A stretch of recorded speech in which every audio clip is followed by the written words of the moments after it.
Hello, I'm Dr. Katherine Horton. I would like to make a video and entirely dedicate it to Louise Clarke.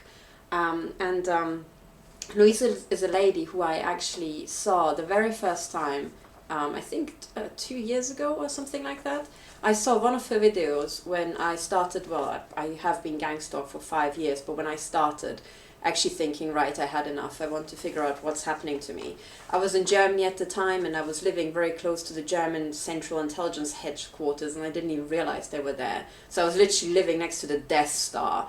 And I had all this gang stalking going around and there were children being trained to gang stalk in front of my own eyes and I just didn't know what was going on. And in the end I realized, oh, I'm next to, German Intelligence HQ and they literally have days when they train children, I kid you not, like children between 8 and 12. These children were tiny and they were, taught how to be little Stasi operatives. Absolutely mind-blowing stuff. So when I saw that, I thought, what's going on? How does anybody else have this sort of experience? Is it just me or what's happening?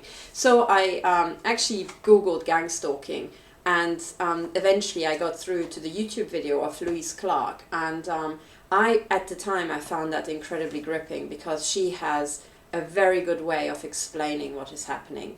And at first I thought, wow, she's amazing. She doesn't just explain what's happening, she also calms you down and kind of gives you, like the feeling of, okay, whatever's happening, it's okay, we're gonna pull through.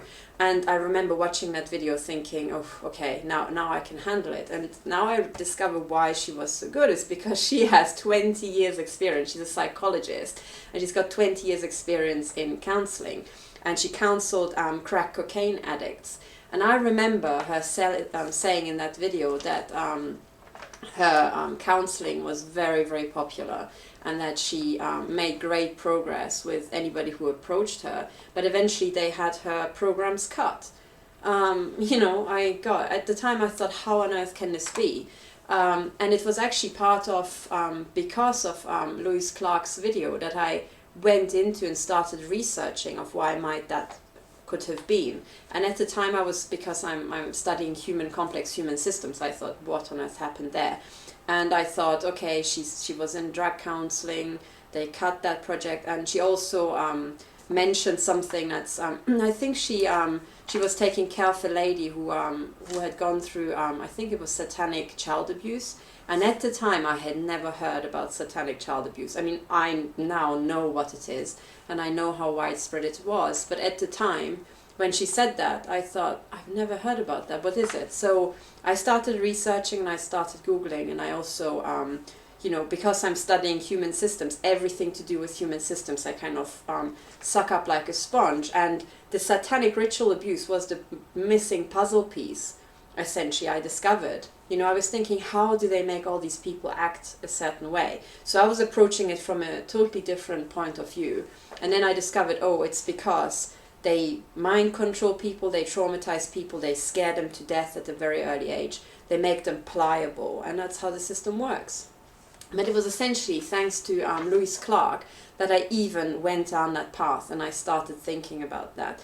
Had I not seen her video, I would have never gone down that path, And the other thing I also did, because of the video by her, was to look into this whole thing with drug dealing and why was her project cut. And one of the things I discovered, just analyzing systems, is essentially, well, this is to the best of my knowledge, so before people start suing me, right? This is to the best of my knowledge, using systems analysis, I could convince myself that what is actually happening in most Western countries, and I would say everywhere around the world, is that the intelligence agencies are running the drug dealing. And I can argue that to you by saying, look, more and more we'll discover what sort of surveillance tools they have, what vast, human intelligence, as in gang stalker networks they have built up over just decades, if not centuries. I don't think you can move, take a cat outside anywhere in the country without MI5 noticing. So when you have things like child brothels and drug running, literally just tons and tons of cocaine being brought into the UK, how long do you think it would take, MI5 to work out that that's what's happening? Like a week? I think they could then get it done by Wednesday, today is Wednesday. So, and pretty quickly I just figured out, well, you can kind of calculate how much time that would take and so on. And you discover that there's no way you can have this fantastic sized, child abuse and pedophile rings and, drug imports into an island nation out of all things without the intelligence agencies knowing about it. Now, if they know about it and don't do anything about it, it's because they get a cut. Or because they're there to ensure that it runs smoothly, And therefore, once you've thought about it that way, from just a purely, systems analysis point of view, or using models like that and mathematics, not making any assumptions about who the heads of intelligence are, thinking about it in the most generic terms, and you come to the conclusion that actually, hang on, this is how it should be in my view, and then you read reports in the mainstream press about, all these child pedophile rings, and people coming forward and saying that they've actually been themselves sexually abused by heads of intelligence and so on. Your first reaction is not, oh, what tosh, I mean, these people must be imagining it. Your first reaction is, oh, yeah, it must be true. I mean, I expected that to happen, right? Of course, I expected that to happen. If anybody knows about the child prostitution rings, it will be the head of MI5, right? So, yeah. And it could be. I'm not accusing the head of MI5 now of being involved in child prostitution. I really hope to fuck they're not anymore. But they certainly must have been in the past, right? So, this is all thanks to Louise Clarke. And today, I just, as you see, I'm standing in front of the whiteboard. I was just about to make a video and I just checked the comments. And one of the common experiences I have is that the most interesting messages and especially YouTube comments that people send to me, the most interesting ones, I mean, all of them are interesting, but the most pertinent ones always end up in the spam. So, I when I remember, I make a habit out of just checking the spam first, to get to this. And there was a message from her in my spam box saying, oh, by the way, I made this video and I'm replying to some of the things you said.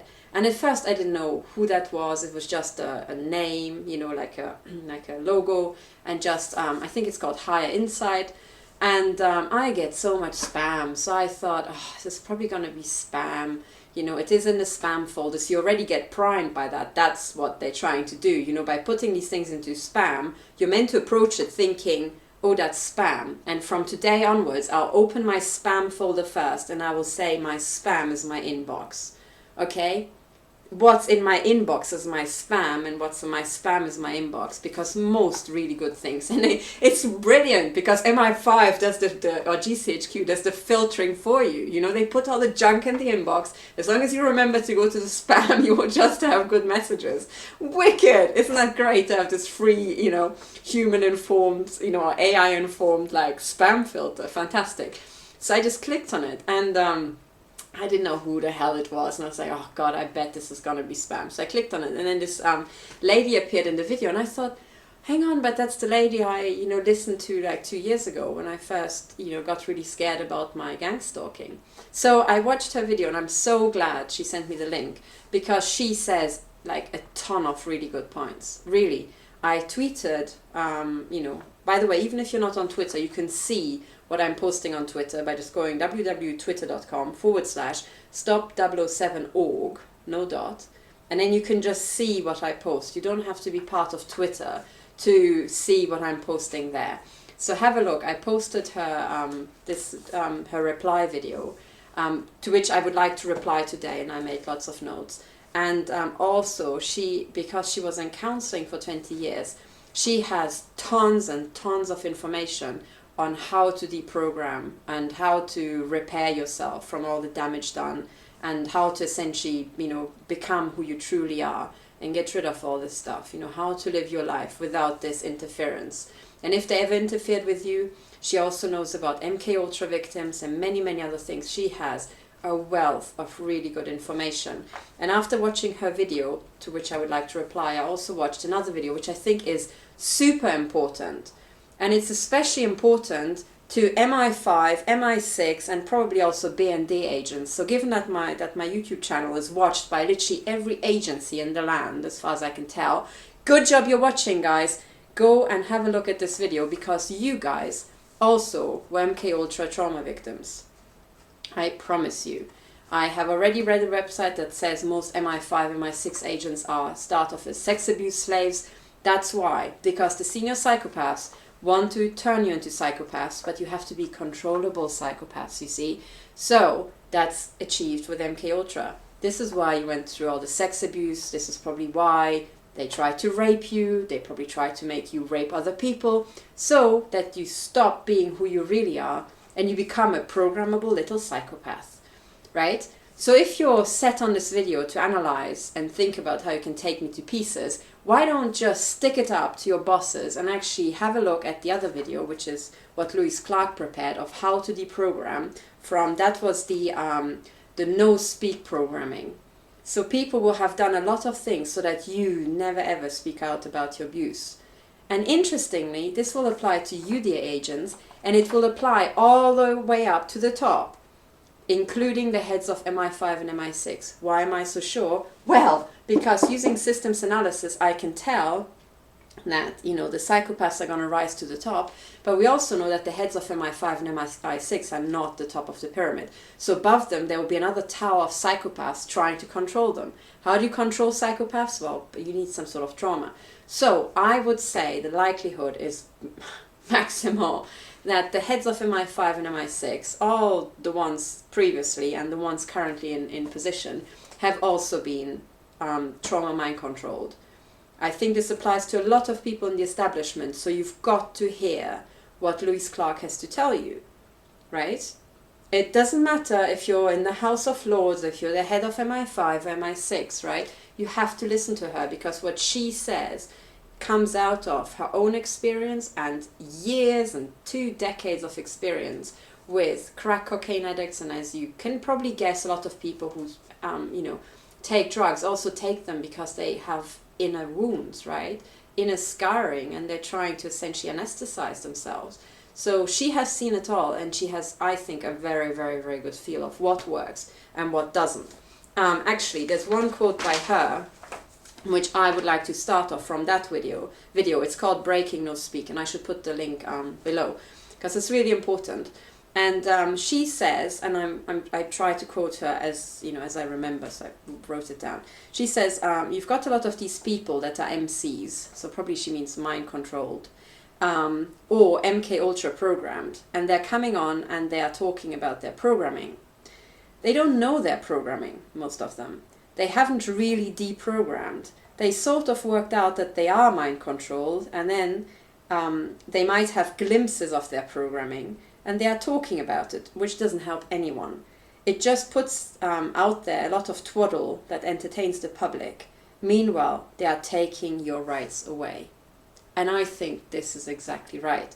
So I also think that if people, in my experience, I mean also, if people criticize my videos, I would like to say I didn't start off with, oh, I'm a PhD in YouTube films, right? I haven't got a clue.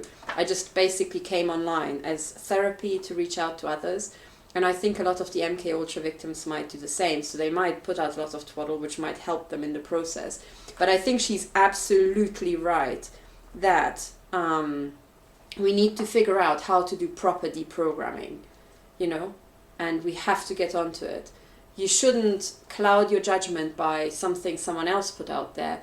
Listen to the professionals. She has 20 years of experience. She's also extremely approachable and really, really helpful. As I said, she helped me a lot. And the other thing that's a very good point is when she says, meanwhile, they are taking your rights away. I think that's exactly right. This is what's happening. So a lot of the things that are being put out there are essentially like, ooh, look at the razzle dazzle, you know. Hey, look, the noise is over there. Look over there, look over there. Do not look over there, because that exactly is where the scary stuff is coming towards you, like, you know, wow, a shark. And a lot of that is about that. So do follow Louise Clarke. Watch your videos because she has a lot of experience. So taking your rights away. This is precisely right. And now I'm going to go on and talk about actually the stuff that she said in the other video where she replied to me. And there's so much I would like to go through because it's really tons and tons of good points. So one of the really good things she said, this is in the very beginning.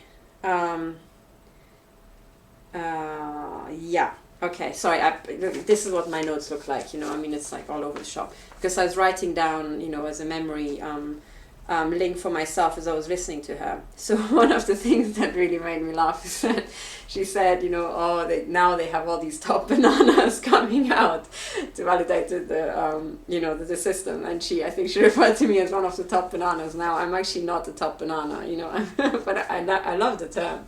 I really love the term, and I know what she means. But she made a very, very good point, which is, are people like me coming forward or made to become forward? Because I certainly have been pushed into this situation. I don't want to be here. I never ever had imagined I'm making videos about, you know, the bloody intelligence agencies, because frankly I don't give a damn about them. But hey, I ended up doing this, and I would have never thought I would end up being shot to bits by, you know, microwave weapons. So they decide who they target. They decide what they do with you. And yes, it's true. I mean, they kind of tried to kill me, but the fact that they weren't successful was kind of like, it's like a play assassination attempt. Because I think if the intelligence agencies want you dead, you wake up dead, you know. It's no messing. But with me, they have tried to terrify me. They tried to shoot me to pieces. And one of the things that I saw, I mean, number one is, are they using me for like disclosure? Well, I have no idea. One of the things I did see, which is the conclusion I've reached, is that they are playing with you like a cat plays with a mouse. The cat's still going to eat the mouse at the end. But I think certainly the guys who I've seen, they were in their 60s. I think they're sexually arousing themselves with mutilating you slowly to death. And seeing you struggle, I think this is what they get off on.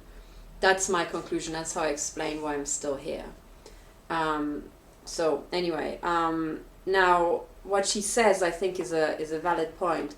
They want us to validate their system. So they want us that we talk about it on, you know, and also this is something that you really have to be careful about, because as soon as you talk about this scary stuff, you can't help but scare people, right? I mean, how can you not hear from me that yes, these weapons exist? I can point you to a YouTube channel where the CEO of an arms manufacturer is literally advertising like handheld things like these. This is my detector, right? My detector is actually linked up to, hang on, let me show you so that you believe me. This is linked up to a measuring device. But from the same manufacturer, if I take out this cable that reads out the antenna, this is just an antenna, you know, and this is just a handheld thing. If I take out the cable and put a little black box on, I've got an assault weapon that can shoot through walls. Shoot microwaves through walls. Huh. Star Wars, isn't it? Frickin' scary. But one thing I would try to do is say, well, this shit is real. This shit is pretty scary, but this is why we need to act. So just standing there and shitting yourself is not going to help anybody. But at the same time, me not even mentioning it is not going to stop this guy producing these things en masse and selling them over the internet for less than a laptop. And then people will run around giving other people heart attacks in their own home, right? That's what we're dealing with. So not talking about this is not going to make the world a better place. So I'm going to talk about it, but I'm going to try to tell you what to do so that you do not get stuck in being fearful and in learned helplessness. This is not my point. My point is to first scare you, because this, I mean, I don't want to scare you, but this will scare you. If you understand it, it should scare you, unless you're completely thick in the head. You know, the existence of these things, and me telling you these things will cost you about 200 quid, and then you can go and commit the perfect murder. I mean, unless you're a psychopath, this should scare you. But then the second step, I always say, is it should make you angry. Like, why the hell have these weapons not been banned? The reason why they haven't been banned is because people make a lot of money out of them. For example, buying them, shooting at me for essentially sexual titillation because they can mutilate a woman, and then, you know, listening to her phones and find out how she's struggling and how her marriage is breaking apart and so on. Yeah, some people are that sick in the head, and I even met them personally because they were stalking me. Right? So yeah, these people are really that sick in the head, and they don't want to shut down these industries. That's why they haven't. They just, you know, had their arms manufacturer buddies churn out these things, and now they creep up on us and they shoot at us, and they want to go like, haha, now you can't do anything about it. Now my point is, I have only become aware of this when they started shooting at me because of the media cover-up, you know. because I didn't even, for a long time, I didn't even know how many lies there were in the papers that I was reading. It was only when I actually decided to do a project and analyze complex human systems and analyze economies that I realized that it's like 99% what's in the newspapers is rubbish. I think, Louise, you have a valid point that they are playing with us. I think, yes, they are playing with us, like cats play with mice. But, right, I for certain am not going to validate their system. I can't help the fact that they are playing with me and they pushed me into the situation. Now, I want to follow your, break the no speak programming, and I'm going to speak out about this. And this is at the moment the only thing I can do. As you maybe know, I tried to go to the High Court about this, and I've tried to talk to the police, and there was lots of corruption in both cases. But now I am breaking the no speak. Okay, I am going to talk about this, and I most certainly am not going to validate them. I think what this is really is a bunch of guys having gone utterly out of their frickin' mind. Not that they had much to start with, but they've gone out of the little that they had. And we will not validate them. We'll call them out, and we'll call them what they really are, which is war criminals. These are crimes against humanity, and we will bring them down. And I will say that in every video, that this is about crimes against humanity committed in the Western world, in the UK, in Germany, in Switzerland, but also elsewhere in the world. These are war crimes. The existence of these weapons in itself is against the Geneva Conventions. The use of these weapons in a war situation would be against the Geneva Conventions. The use of these weapons in a civilian environment in peace times is like, it's out of bounds criminality. Thank you for calling me a top banana, but I will not validate them. But I think you have a valid concern. And I always have my doubts about people, and I think, are they planted or something like that? And ultimately, every one of ourselves, we know we're not planted. But then how do you convey that to other people? When do they start trusting you? And I guess, and I say that as someone who's been subverted and infiltrated, dozens of times. So your trust does suffer. But I came to the realization that in the end, you just have to run with it. And sooner or later, you will find out who the real people are, because the real people will be with you to the end. And other people at some point will malfunction, in a sense. They will start doing odd things that are counterproductive. And as soon as they do these odd things, drop them. Continue with the crowd that actually helps you move forward. Okay, that's one of the things. Now, replying about all the things that, actually this is really important. I want to stick it in the beginning of the video before people switch off. And this is now to Louise directly, because Louise, you said that, you have 20 years experience in counseling crack cocaine users. And I remember that from the video I've seen years ago. And then you rose to the top, you specialized, and then you had to be squashed because you weren't following the rules. And now you said that you're blacklisted and you can't really work in counseling anymore, but this is what you really want to do. I agree. I think you've got a great talent for counseling. What I would like to say is, ignore the blacklisting. The blacklisting affects you if you want to work with the local council. Well, fuck that. Fuck the local council. Because frankly, there are so many crack cocaine addicts who need help, right? They all can use YouTube. They are all on Twitter. They can all access your website. Why don't you go private? Fuck the council. Seriously. I know that a lot of the crack cocaine addicts don't have much money, but then again, they do have enough to buy crack cocaine. So I think what you should do is start, you can anonymously refer to cases that you've worked through. You can talk in YouTube videos about the most common features, which I'm sure you do. I still have to watch your videos. But literally, start off with just having counseling over the internet. Put out videos, just doing what you would do in the most generic form. And just say, if you want to have help, one-to-one sessions, contact me here. My hourly rate is X. Go private. Do it privately. If anybody tries to sabotage you, let me know and I'll literally kick their ass. Because one of the things is that we really, really need counseling for people who suffer from drug addiction, because this entire system, as I mapped it, works the following way. They have this, like, you know, over here, right, this big system, and they have to keep the little people somehow down. And the way you keep the little people down is, you know, like me, they shoot me in the head with microwave weapons, so it's essentially microwave lobotomy. That's what they're trying to do with me today and last night. Okay, other people they want to take down by making them drug addicts.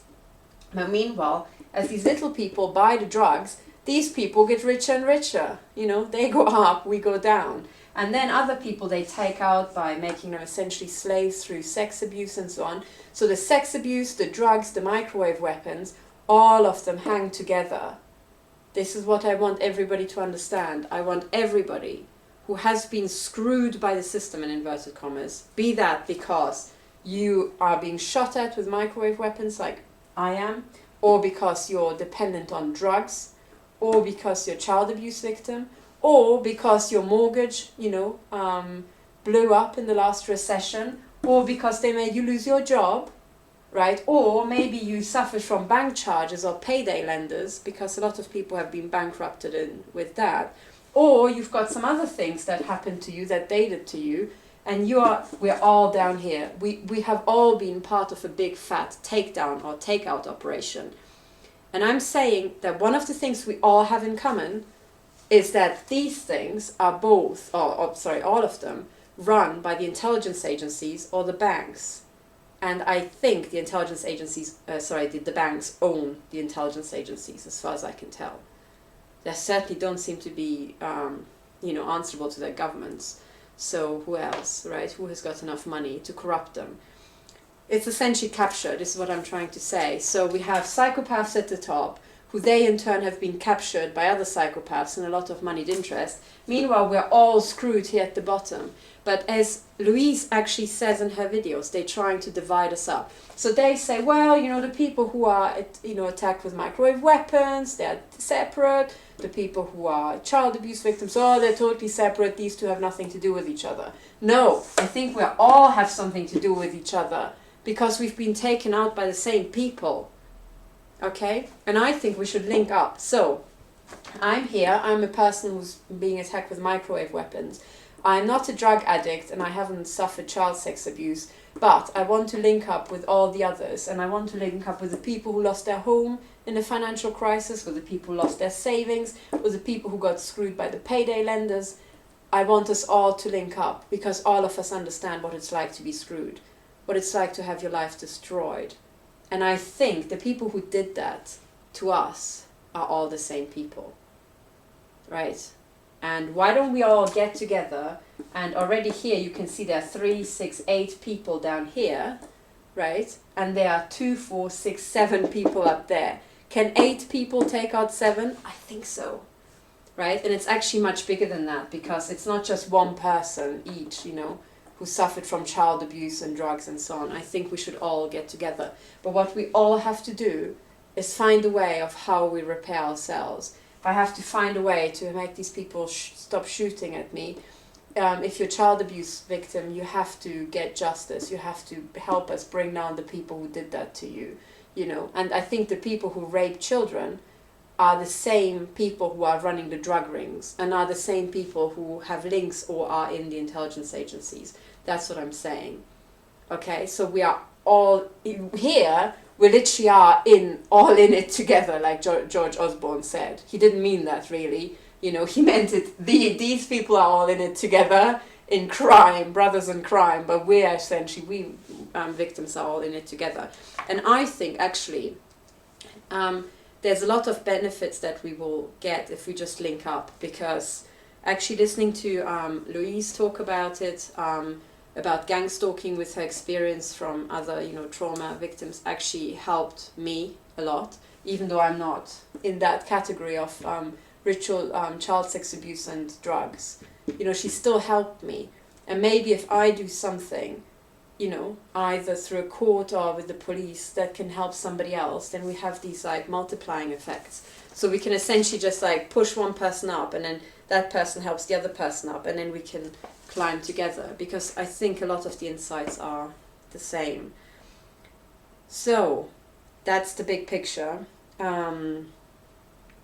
Then to answer, sorry, I didn't want to make this video like ages and ages, but maybe there's good information in it. So in detail, one of the really good things that Louise said was that where you find resistance, that's where you need to push. I think that's it. I think that's it, because they essentially pushed us down each with our own, you know, they found ways to take us out, and they want to be just up there, you know, great. And the problem is that we down here, we all have qualities that are a real threat to them, because frankly the people there are just idiots. They're not very creative, they're not very compassionate, they're not as good as speaking, you know, and as counseling as Louise is. So they need to get rid of Louise from the counseling environment. You know, she mentioned lots of other victims as well. All of them were the victim of a takedown operation, and they had to be taken down because they were too good at it. Okay, so these people think that there's a limited number of positions. Well, if you're in government, there are only a fixed number of positions. The truth is, in a real economy, you create positions, you create your market. That's why I'm saying, Louise, create your own position. Stop giving a damn about validation and bloody blacklisting. Well, fuck the council, you know? Go private, do it yourself. If they don't allow you to do counseling, you know, under the psychology label because they want to restrict the number of psychologists, call yourself something else. Call yourself life therapist. You can still counsel crack cocaine addicts or counsel whoever you want. If they don't allow you, give yourself a new name that's not regulated, you know, and go private, because we need you. We really, really need you. So, because then they haven't really taken you down, they haven't squashed you, they pushed you out. And then you can still rise, you know. I want you to rise out. So, and that's I think a good slogan. Where you find resistance, that's where you need to push. Absolutely. Because wherever there's the resistance, that's where they want to keep us out. Like, no, no, not there, not there. And this is why. So, yeah, as far as I'm concerned, I incurred a lot of resistance when I was trying to go to court about this, and I get shot in the head painfully when I'm sending emails to people. So for me, it sounds like I need to contact more people, and I need to go back to court, bring these bastards down. So, a couple of points. She also mentioned that yes, that they want to control us, and you have to live your life in a way that is worthwhile. And she made me think, because she said, oh, I'm basically being controlled and pushed into this situation to, you know, bring in my knowledge to validate them. And I thought, yeah, I am certainly being controlled here. I mean, they control me, they control, you know, me dealing with this project, with this topic. Turning it into a project, right? Trying to fight them and fight this problem, even though I wanted to do something else with my life. And then I thought, but hang on the other hand, this is a valid point. And this is clearly what they're trying to do. But on the other hand, this is a big fat problem in our life, right? Like within a year, I found out that there are thousands of people everywhere in the world who literally get fried in their own home. That's not normal. That's not freaking normal. If you talk to our parents, yes, well, some people were mind controlled and so on, but still the vast majority of the population would be surprised to know that you can be microwaved in your own home. You know, this is not something people had to, like previous generations had to deal with, because the technology wasn't quite so cheap. I mean, some people were already microwaved back in the 60s and 70s, you know, but not in these large numbers. So I think this is a new problem. This problem will just go bigger if we don't tackle it. Well, if once we're here, okay, they pushed us into a situation, once we're here, we might as well tackle it. Because, and it would be worthwhile if when we're at it, we don't just tackle this one problem, the electromagnetic attacks, we also tackle all the other problems. Why the hell are we all down here? We need to go back up, right? So we might as well just tackle, and really, frankly, we need to kick people out and have people rise up there, if you know what I mean, you know? So we might as well just tackle, once we're at it, let's just tackle all other problems as well, like child sex abuse and so on, you know. And actually, sometimes it really helps you to be down. That's what I discovered, because you open your eyes to all the other people who've been pushed down before you never knew anything about. You know, so it was only because I was gang stalked that I Googled. I found Louise's video about gang stalking, her mentioning ritual child sex abuse, and then I researched ritual child sex abuse, and I realized, oh my God, that's also going on. So, you know, suddenly my eyes were opened. So that's all good. And that's basically what I would like to say, is let's not validate the system, let's fight it. And okay, they pushed us into this, and they probably have their ideas of how we're going to behave. Well, let's surprise them. You know, let's surprise them. Okay, so then a couple of things. I love this, because she said in all this, there's, in the harassment and the attacks, there's electronics, demonics, and masonics. I love that expression, because it's exactly right. I agree with everything she said. So, talking about the electronics first, I would like to make a couple of points, because the only thing I can contribute is, okay, the way I see it, the things that they are doing to us, and the things that they're doing have done to other people, the child sex abuse and the drugs, and also the financial terrorism, you know, when people lost their homes, all of it is one big con. It's fraud. In the financial area, it's fraud. You know, with the drugs, it's conning you into thinking that the drugs will help you heal. It's essentially an anesthetic. It's a happy-making anesthetic. You have some pain inside, you're scarred up. You can't take the pain. Sometimes you're not even conscious that you have this pain, because it's inside you, it's psychological. And then you take drugs to anesthetize, you know, it's like a painkiller for psychological pain. That's always how I thought about it. I would love to hear Louise's views on this, because she actually knows how people feel and what makes them turn to drugs. But this is how I always understood it. But the original thing that's being done to us is a con. We are being had, essentially. And the way to fight that, I think, is to just look at it and take it to pieces, like analyze it, like turn on the lights, you know, because they do so much of their, you know, our hoods and but whatever, like candles and voodoo and satanic this and satanic that. And I'm just like, can we just turn the lights on and open a window or something and just look at this shit? Because I don't know, it sounds pretty fucked in the head to me, right? So maybe we can just turn on the lights and just have a look at, what's this? Can we take the hood off? Oh, there, an MP over there. Oh, a high court judge over there. Well, what a surprise, you know?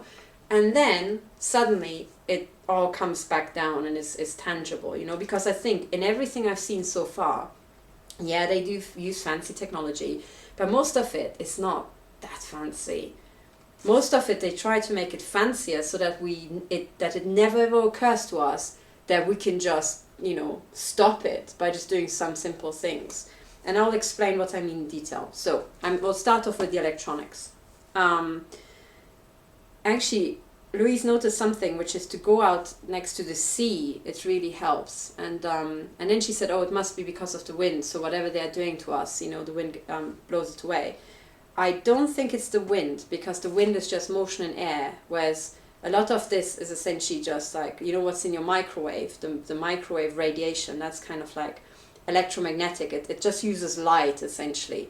Light of a frequency that we can't see. It's a form of light that we can't see that cooks us. You know how you have the sun, and if you stand in the sun, you have also bits of the sun that make you warm. Like part of the sun lights things up and you can see better, but parts of it also make you warm. Well, the stuff that makes you warm essentially goes into your tissue. That's why it makes you warm and puts energy into your tissue. The stuff that just, you know, lights everything up just goes into your eyes, but otherwise doesn't penetrate through your hand. Otherwise you could see through my hand. So that's essentially all just light of a different frequency. So and the frequency is just how fast does the light wave wiggle, you know. That's all it is. And the stuff that they're attacking us with is essentially also a form of light. It's an electromagnetic wave. So this is why wind doesn't help. But I think you discovered something very important, because next to the sea, typically if you're standing next to the sea, you've got just water on one side, and there are most certainly no perpetrators on the entire area from there. Right? There are no phone towers. I have heard that people say, oh, they are attacking us with satellites and phone towers and handheld devices. Yes, they're probably doing all sorts. If they say satellites, it sounds like they can attack you anywhere. But that's not my experience, and it's clearly also not your experience, Louise, because next to the sea they can still irradiate you with satellites, but they didn't. So it sounds like it's more likely that in that case they're using maybe cell phones or even just handheld devices. So if you're walking next to a beach, well, you still might have mobile phone reception, right? So it's maybe not even a cell tower that you're after, but maybe because you're next to a beach and there's 50 meters or 100 meters and there's no one next to you, none of these perpetrators can get close to you with a handheld irradiator, because I think the things that they use to shoot at us and to hurt us are actually quite small. They, I think, fit into a handbag and stuff like that. So if you don't have people with handbags around you, the pain can stop. I think this is what it is. So this is why, yes, you're right, going into forests, going into mountains, or being just outdoor, having large space between you and the next people might be really good. This is, I think, why the seaside works. So it's good to know, because once you figured out the pattern, you know what to look for. And then you also realize it doesn't even need to be the sea. You could maybe also go out into the fields, you know. You don't have to travel all the way to the sea. So try it when you're somewhere walking in the countryside, in England, you know, anywhere. Okay, then the other thing is the bruises. Now, as I understand, and they have done the bruises to me as well, actually, quite a lot, that is done with these microwave beams. And the only thing you need to know is that essentially, you know how you can have a window and wind doesn't come through the glass, but light from the sun clearly comes through the glass. Well, the light from the sun doesn't come through the whiteboard behind me, through the, you know, the actual wall. That's true. So what it means is that, you know, the wall isn't transparent for visible light, but glass is, even though glass is a hard matter and you can touch it. Now, the only thing you need to know is that when you have microwaves, you know, including the stuff that, you know, is actually in your microwave, being produced in your microwave, then that goes through walls as if it was glass. Okay? It's more like as if it was milky glass. So if you have like a handheld laser pointer, you know that if someone is standing in a glass conservatory, you can still kind of like point a laser pointer at them and, you know, put a little red dot on their back or their head as you like. And what you have to know is that with microwaves that cause pain, you can do the same thing through walls if you have the right equipment with enough power. It literally, it's like milky glass, it will go through and it can cause pain. And that's what they're doing, essentially. Now the bruising, as I understand, I was trying to figure it out, and I discovered that, as you say, sometimes they made bruises like on my finger, and it was roughly the size of a pound coin. And sometimes the bruising wasn't really deep, it was just under the skin, so it would just clear up fairly quickly within a day or a day and a half. And I think what the bruising actually is, well, think about your microwave. If you put like a sausage inside, you know, sometimes the sausage bursts, and the sausage bursts because the water inside the sausage is made to boil, so then it, you know, expands, and then it bursts the tissue open, essentially. Sorry, sounds disgusting, but that's what happens to sausage. Now, when they're using microwaves on us, then essentially it's a slightly different, it's not quite like the microwaves in the microwave, but close. And then when they keep irradiating like a joint because they want to damage our joints, what they will do in the skin is essentially burst the little blood vessels. So it is like a bruise, but this is because the capillaries are bursting, you know, like in the microwave the sausage would be bursting. And it, you know, the actual size of the bruise shows you what size of beam they used on you. And they don't have to break into your flat to bruise you up. They can just hold the beam onto you and then cause bruises. That's what I discovered with myself. And I also had my husband here, and you know, it's kind of, depending where I am, it's sometimes very hard to come into the home without noticing. And nevertheless, I woke up with bruises. And because I know, I think, where these transmitters are next to my neighbors, I also discovered that the bruises are facing those neighbors. So they must have been shooting in through the wall, you know, or through bits of the window that were lined up with me, causing bruises when I was in bed. I think this is what they're doing. But what that means for you is that if you wake up with bruises, try to figure out, I mean, sometimes it's hard if you wake up with them because you might roll around in bed at night without noticing. But if there's a pattern and it's always on the same side, the side where the bruises are will point to the neighbor, where the neighbor they have corrupted, where the transmitters are, essentially. And this is why I want to take this whole thing to pieces, because once you know that this is it, you know, I mean, I'm not saying, you know, take a crowbar and go to the neighbor and smash his head in, although sometimes I'm tempted, you know. That's not what I'm saying, you know. I'm saying, well, once you've pinned it down, you can start observing, is there anything else strange? And also, one of the really good things you said, Louise, was that these days we're meant to connect over the internet with people in Timbuktu and we don't know our neighbors. When you've worked out that these transmitters are next to your neighbors, you can talk to that neighbor and say, oh, have you heard about it? Because tell them that there will be an investigation, because there will be an investigation soon. We're now rolling this stuff up, you know, and there will be an investigation. And you can tell them that, well, to you it looks like it's their home, and now you don't have to make measurements. Just tell them that you're taking measurements, and if it turns out that it's their home, their name will be on a court case. See how they react, you know. You don't have to be threatening. You can just be like, oh, by the way, you know, I just wanted to let you know, maybe they planted something that you don't know about. Maybe check your attic for stuff that they might have been planted. They'll get the message. And then maybe also tell all your other neighbors that this is going on. Because I heard from other victims that once they started opening up, you know, other neighbors told them that, oh yeah, this strange stuff was happening. And whilst you were out, these people came into your home. You know, and there was one lady where people broke into the home, and she actually had talked to her downstairs neighbor about this. And then the downstairs neighbor told her that people had come whilst she was away to look at her flat, and the neighbor had questioned them, like, what the hell are you doing there? This woman lives on her own. Who are you? And they had claimed to be estate agents, and they had claimed that she's putting up her flat for sale. And that was total rubbish. But by the time she came home, you know, the actual victim, the neighbor told her, and then both of them went to the police station. So now she's got a paper where already a neighbor said, yes, this happened. This is brilliant, you know.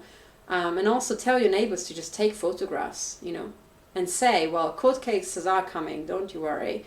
And we have got all the time in the world to sue these people between now and doomsday. So collect the photographs now. Get the evidence now, even if you can't sue them now. This is really important. And it's not true that you can't go to the courts and get justice. Yes, I agree. I've seen it with my own eyes that, yeah, they can monkey around. But even the judges very quickly stop monkeying around when the entire world is watching. You know, because they know that they themselves have to be promoted. And if they cock up, their name will be on Twitter and YouTube forevermore. And they don't like that either, you know. So I'm just saying, this is all good. So the bruises, the shaking and the vibrations, I've experienced that. The shaking, like what they do is with me is like muscle pulses, you know, they jerk you like that. And it's just like, I'm not sure if you've seen these frog experiments where you take like little electrodes, you take a dead frog and you can shock its legs, and then the legs will like start, you know, kicking. Well, this is just triggering the nerves, like the brain would trigger the nerves. The point is you can do the same thing with an electromagnetic pulse. So they just send the pulse possibly through the wall, shoot it into your or into my shoulder, and then my shoulder does this. And these people can amuse themselves with it like for hours, you know. I mean, oh God, you know what idiots they are. But I think this is how it's done. And again, I'm not saying this is just all, you know. Well, basically, what I'm trying to do is take this thing to pieces, so that we know what to watch out for, to figure out how they're doing it, to find out who's doing it, to then literally get the bastards. That's basically what I'm about. So this is the shaking and like sudden muscle pulses. They do that to me a lot, trying to prevent me from going to sleep. That happens all the time. Then also the vibrating, they do that quite a lot. And I had the vibrations done to me from a helicopter in Munich, literally next to like the Death Star, the German intelligence HQ. So, you know, an unmarked helicopter, it's probably theirs. And only after that happened to me, I discovered that they put these things into helicopters these days for crowd control. Yeah, you know. Anyway, so they shot at me from a helicopter. So I for sure can certify that they put these into helicopters. And for sure, I can say that yes, what I felt at the time was literally just like pressure waves passing through me and literally vibrating my body. And I always say it's like standing in a swimming pool when you're next to the high pressure water jets. You know, underwater you've got these high pressure jets, and suddenly you feel like your body and your skin just has these waves traveling along you as the pressure wave of water travels along. It felt just like that.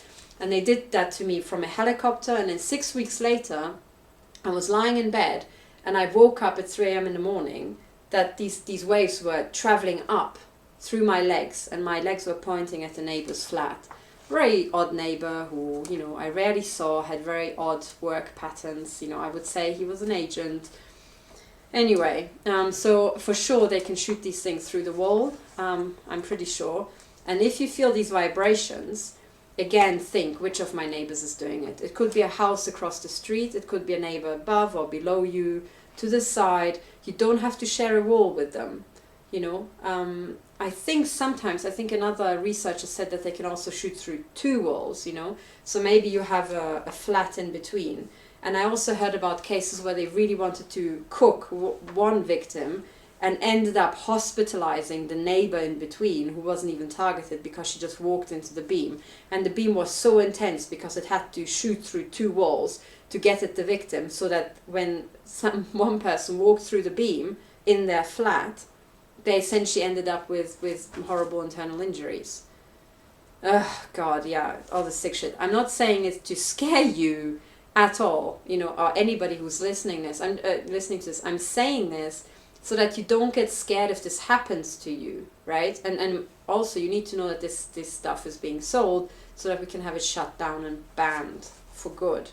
Then Louise also mentioned the pinpointing, the chipping, and the radar. So like see-through wall stuff. Yeah, I think that's exactly it. I think I got chipped as well, also in my arm during an MRI. I also had the experience, and I was here in Switzerland, that I went for a walk because I couldn't take the radiation in my home, and just walking to the end of my street, there was this odd guy who at first I thought he actually is one of my neighbors and lives there, but he literally just pulled in a car, had hidden, which in retrospect I would say might have been one of these RFID chip guns. And as I walked past the bush, something got shot into my arm. And at first you just think, what on earth was that? And then you just go like that and you think, did I just feel it? And then I stopped and turned around after having walked several meters. And then I realized this guy was dragging something out of the hedge, threw it into the car and drove off.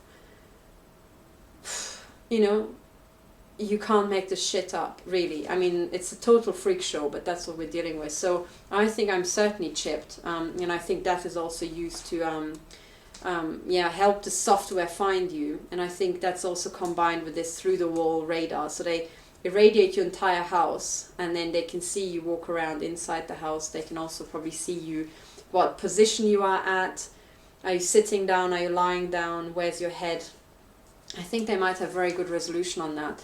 And then when you wake up, for example, and you have, as Louise mentioned, like being burnt in the face. I mean, I get burnt here. You can see the marks. If I get closer, you can see like many injuries, because they do this to me a lot. I'm trying to cover it up with makeup so that I look not like totally horrific. But the point is that I think these are pencil beams, and I think they're trying to do different things. I think here, they're literally trying to map out our brain by just drilling pencil beams into our brain, trying to, also, I think, essentially to just degrade the brain. I also heard from other victims that they're trying to demolish the teeth by literally cooking the teeth, by shooting it in, like horrific stuff. But if this happens to you, then one of the things that, again, if you can figure out what neighbor it's coming from, it might be worth your while. Hang on, I've got one of these shielding panels. I'll just show you.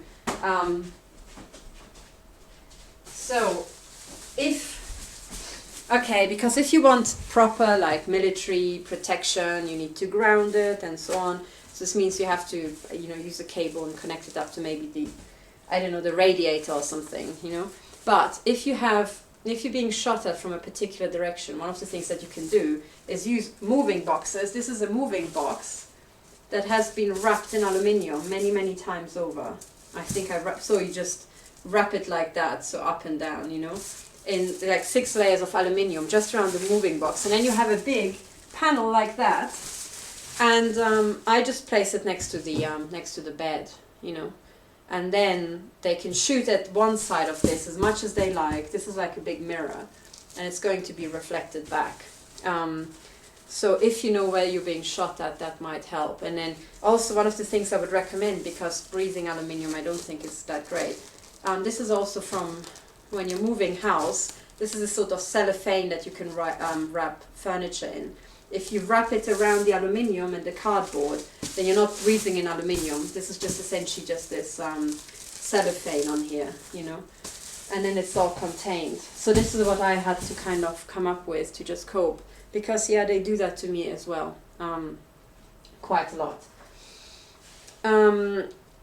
Now, solidly lead, yes, as you said, yeah, certainly. If someone can afford wrapping their entire house in solid lead, that certainly works. But no one can afford it. I can't afford it. So that's, and also I don't think, why on earth do we have to wrap our houses in like this and that just because these people come made to be stop?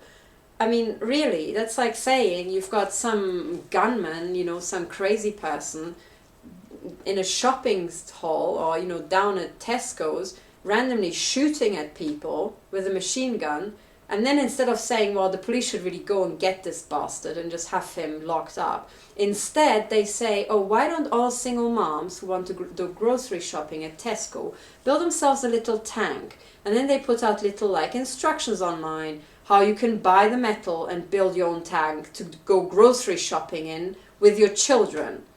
I mean, that's clearly not the answer.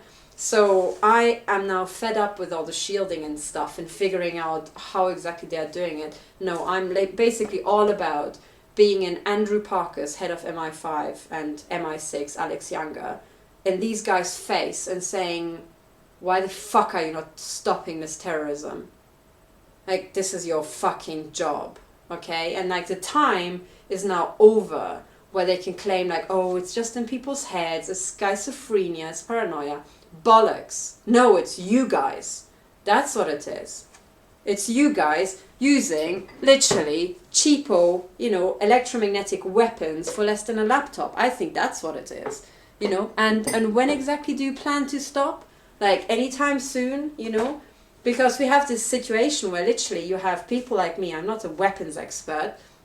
There are people who have even more problems. I get emails from single moms with autistic children, for God's sake. So we're now in a situation where in the UK, in Germany, in Switzerland, we've got single moms who have to take care of autistic children. Oh, they also have to reverse engineer military technology just because Andrew Parker can't get his like shit together.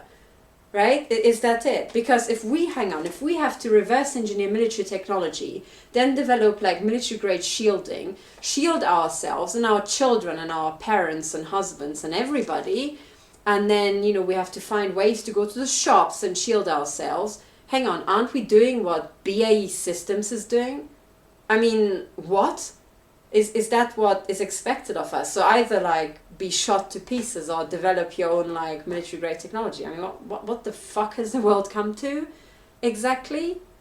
You know? So sorry, I'm not complaining about people trying to do shielding. I'm just getting really angry because I'm thinking what we all have to do is stop pretending like we don't know who's doing this and just call them out.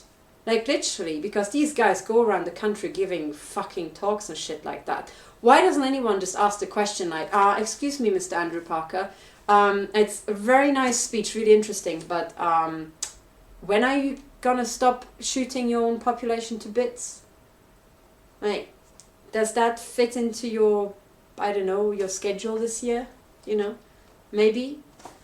I think that's the real questions we should ask. And the same to the police when these like heads of police give like after dinner speeches, you know. What is this guy called, you know? Head of the Met Police. I'll be like, excuse me, very nice speech and all that, really nice, but when are you going to record microwave assaults exactly? I mean, given that we've got like people selling the shit over the internet, when exactly will you allow the population to come to your police station and report that they've been shot at with one of these things, which cost less than, you know, a laptop, and you will not try to section them. You'll not try to play the monkey, you know. When will that happen, Mr. whatever his name is? You know, I think that that's what we should really do. And I think there are now enough people, we've got enough critical mass to, you know, essentially do that.